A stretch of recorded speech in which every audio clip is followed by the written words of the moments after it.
О, привет, привет, Санна Королевский, камон, привет, привет. Так, как стрим? Привет, всем привет, друзья, надеюсь, меня слышно хорошо. Ты на заброшке? Да, можно сказать и так. Сейчас, друзья, разберусь с камерой, потому что это моя камера. Если что случится, мы с вами будем ждать происшествия. Если оно случится, то мне надо будет сразу заснять, вот, еще на камеру. Здорово, всем привет. О, блин, привет, Мика. Сейчас, друзья, всем привет. Одну секундочку. Здравствуйте, уважаемые зрители! В этом выпуске я хочу разобрать некоторые моменты, происходившие во время стримов Тима Морозова на паранормальной даче подписчика. Во время этих стримов было множество интересных случаев. В первую очередь я хочу объяснить некоторые из них, те, которые не считаю мистическими проявлениями. Из-за большого количества зрителей, а в пиковые моменты их число доходило до 1500, не было возможности следить визуально за происходившим. Но, пересмотрев записи этих стримов, я поняла, что у многих сложилось ошибочное представление о некоторых явлениях. Зрители сообщали о странном поведении покрывала в соседней комнате, о движении шторки, о странных бликах на стене возле печки, о том, что нижняя дверца шкафа за Тимофеем находится в другом положении, нежели было ранее. Там покрывало своей жизнью живет. Где? То, которое там? Теперь по порядку. Движения шторки и покрывала не являются мистическими проявлениями. В принципе, они даже не двигались.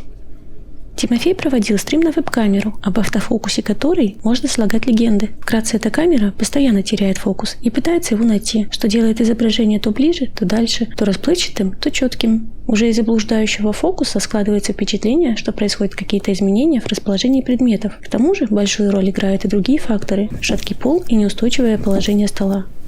Тимофей, когда облокачивается на стол или же встает, приводит тем самым в движение и камеру, что вы можете наблюдать сейчас. Поэтому все движения шторки, покрывала, полотенец, сковородок на стриме – это просто иллюзия.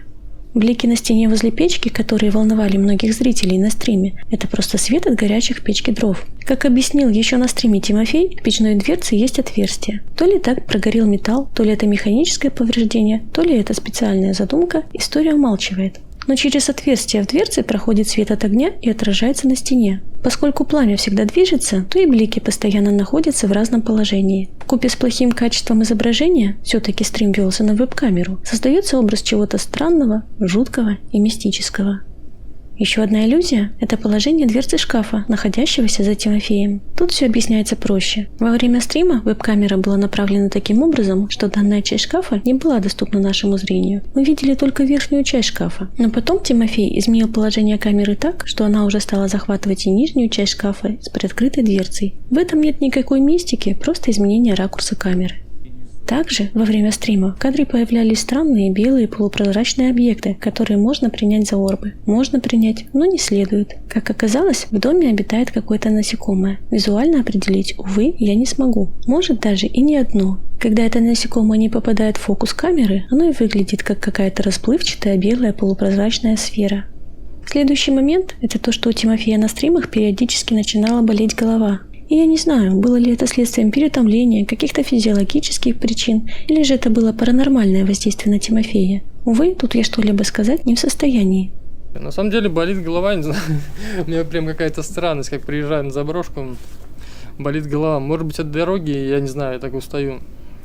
Первый стрим закончился на мистической ноте. Сначала упали тарелки в соседней комнате, а затем по всему доме отключилось электричество. Поскольку у Тимофея не ноутбук, а персональный компьютер, то он также отключился, как и все остальные электроприборы, а стрим, соответственно, завис. Я считаю это первым на самом деле мистическим проявлением в прямом эфире у Тимофея.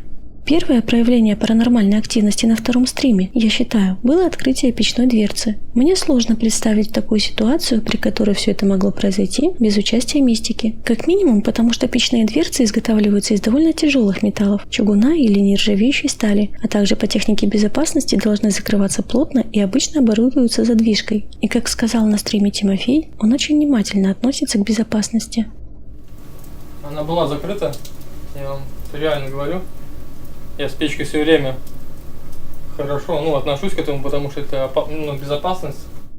В данном фрагменте на задвижку падает тень. При некоторой обработке видео задвижка становится видна, а сама дверца действительно массивная и не сможет открыться без посторонней помощи. Некоторые зрители заметили странную тень возле печки, как будто кто-то прошел к печке и открыл дверцу. Но приглядитесь внимательнее на движение тени. Пока дверца открывается, она отбрасывает свою же тень на стену, а саму стену освещают уже ничем не перекрываемые отблески от огня.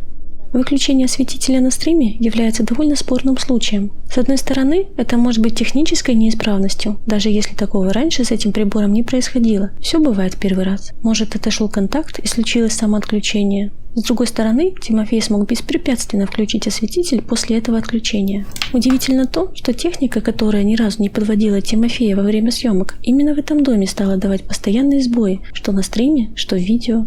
Странное стечение обстоятельств или же целенаправленное воздействие паранормальной активности – это останется загадкой. Помимо странного поведения осветителя во время съемок и его необычного отключения на стриме, было еще кое-что, не поддающееся объяснению. В частности, следующие два момента.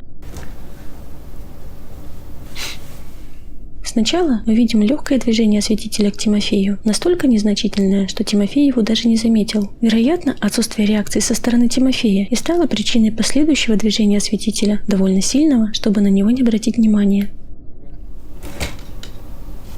Приглядевшись, мы понимаем, что Тимофей не мог случайно задеть осветитель и таким образом сдвинуть его. Тем более, осветитель двигался не от Тимофея назад, а наоборот, вперед к нему. Это полностью исключает возможность того, что Тимофей задел осветитель и привел его тем самым в движение. Если присмотреться к выделенной области, то можно заметить какое-то полупрозрачное искажение. Возможно, это проблема качества записи или же падение каких-то лучей света от самого осветителя, но выглядит довольно жутко, на мой взгляд. Упавший на стриме сахар я не могу в полной мере отнести к паранормальной активности. Сам Тимофей на стриме заметил, что сахар мог находиться на краю стула. Из-за шаткости пола и неустойчивого положения сахара тот вполне мог упасть самостоятельно, без какой-либо мистической помощи. Упала, Егор, сахар. В конце стрима, происходившего во вторую ночь пребывания Тимофея в этом доме, зрители стали свидетелями падения ложки. Да, мы слышали только звук, и как раз по звуку мы можем охарактеризовать само падение ложки. Это падение происходило в два этапа. Сначала раздался негромкий удар, как будто ложка подпрыгнула на той же поверхности, на которой лежала изначально, а уже затем был сильный удар о пол.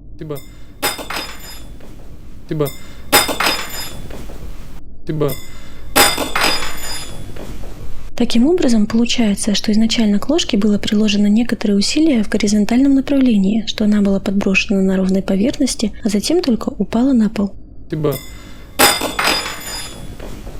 В заключение я могу сказать, что несмотря на возможность объяснить многие из происходивших на стриме явлений, паранормальная активность присутствовала в полной мере. И никто, даже сам Тимофей, не ожидал такого успеха в мистических проявлениях во время первого прямого эфира на условной заброшке. Что ж, надеюсь, что это не конец, и мы с вами в дальнейшем еще не раз станем свидетелями паранормальной активности в прямом эфире.